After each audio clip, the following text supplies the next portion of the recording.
मैं आपको शक्ति का दूसरा सिद्धांत बताता हूं।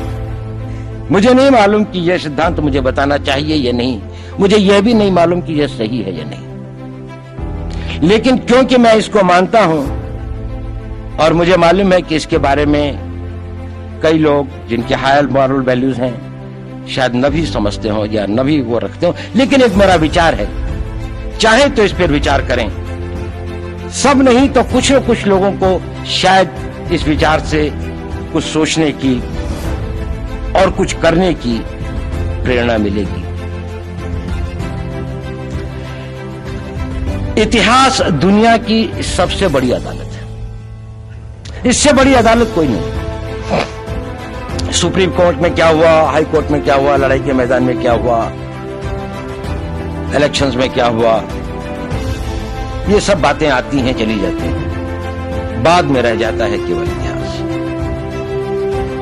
और इतिहास का निर्णय हमेशा उसके पक्ष में गया है जो शक्तिशाली था। इसने कभी उसका साथ नहीं दिया जो न्याय के साथ था, जो सही था। अगर ऐसा होता तो दिल्ली में बाबर रोड होती है, बाबर रोड है लेकिन राणा सांगा रोड नहीं है, क्योंकि बाबर आया, विजयी हुआ, राणा सांगा हार। भारत की हिंदूशाही किंगडम अफगानिस्तान से होती सिकुड़ती सिकुड़ती सिकुड़ती यहां तक नहीं आ जाती। हमने किसी पर आक्रमण नहीं किया, हमने किसी के जीवन मूल्यों को नष्ट नहीं किया, हमने किसी के धर्म ग्रंथों को और धर्म स्थानों को नष्ट नहीं किया। शायद हम न्याय संगत थे, शायद सत्य भी हमारे पक्ष में था, लेकिन शक्ति हमारे साथ थी। इसलिए इतिहास ने हमें उसकी सजा दी।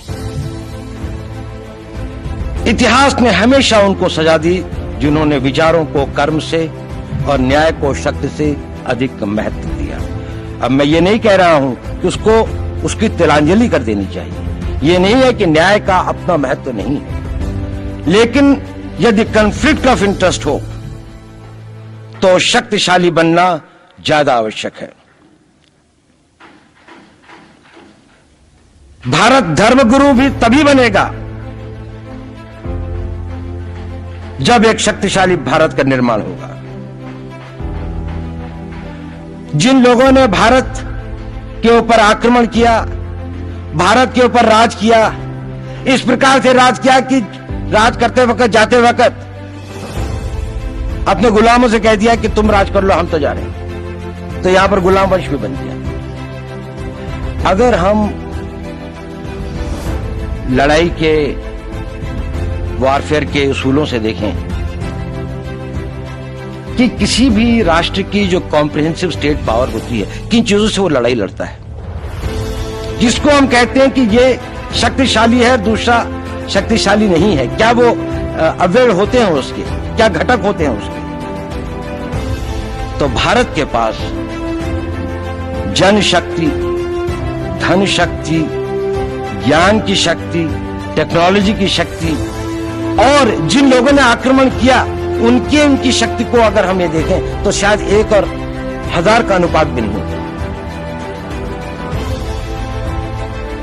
लेकिन उसके बाद भी हम वो नहीं कर पाए। और ये प्रश्न भी किसी ने पूछा, उस पर मैं आऊंगा बाद में। निवेदिता जी ने उसका बहुत अधिक उत्तर दिया, बहुत अच्छा उत्तर दिया था कि क्या कारण है, किसके कारण भी हम लोग इस लड़ाई में इतिहास ने हमारा साथ या हमारे पक्ष में